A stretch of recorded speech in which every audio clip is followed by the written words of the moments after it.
Hello, very good morning and welcome to Adava Newspaper Highlights. Today is Saturday, 24th of June 2017. This is Edward with the highlights of today's English newspapers.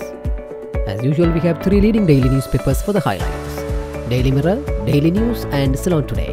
Firstly, let's have a look on the Daily Mirror. The main headline highlights: Import of Prado vehicles. Government loses 3,000 million rupees in taxes. The government has lost 3,000 million rupees by way of taxes in the importation of 407 Prado vehicles last year.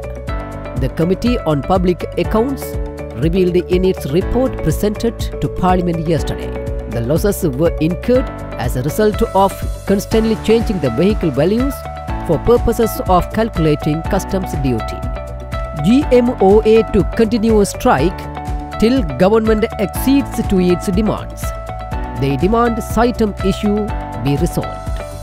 Healthcare services countrywide came to standstill yesterday as a result of the work stoppage by the members of the Government Medical Officers Association over the Saitam issue.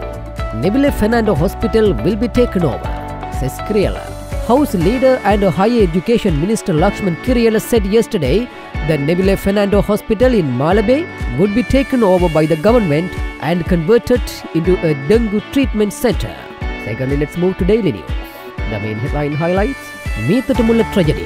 CMC now says no more dumping of garbage. Supreme Court refused interim order on November 15. FR was filed calling for immediate stop. 40 death certificates presented to court. The Colombo Municipal Council, for the first time since the fundamental rights petition was filed in November 2015, calling for the immediate stopping of the dumping of garbage, informed the Supreme Court that it has ceased dumping garbage in the area. The fundamental rights petition filed by residents of Meethatumulla was filed in November 2015.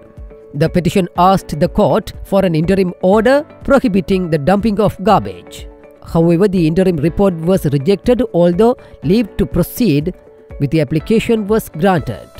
School children affected by dengue increased by 20%.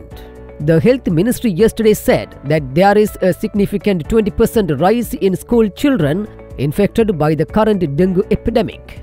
The Health Ministry requests all parents of school children to apply mosquito repellents on the skin of their children before sending them to school or tuition classes. Lanka's economy improving. Central Bank Governor. Stronger macroeconomic fundamentals. The Sri Lankan economy is improving and its fundamentals have got better, Central Bank Governor Dr. Indrajit Kumaraswamy said yesterday. The Central Bank Governor said the country recorded a 3.8% growth in GDP during the first quarter of 2017. Finally, let's move to Ceylon Today. The main headline highlights: Violence over Saitam at Health Ministry. IUSF convener remanded.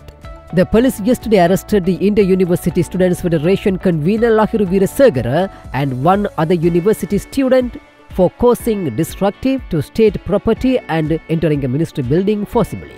Crackdown on anti-Saitam protests. Government's response most brutal, says MR. The manner in which the university students who were engaged in a protest march against Saitam on 21st June was the most brutal attack carried out by any government against the student movement in the entire history of this country, former President Mahinda Rajapaksa said yesterday. President orders performance report. Hard landing for Sri Lankan board. President Maithripala Sirisena has ordered the CEO of Sri Lankan Airlines to submit him within a fortnight a report on the work carried out by its board of directors as well as the salary increments received by them, sources said. With that, let's come to an end of today's paper highlights. We will come with more news tomorrow morning. Thanks for listening to Adava Newspaper Highlights.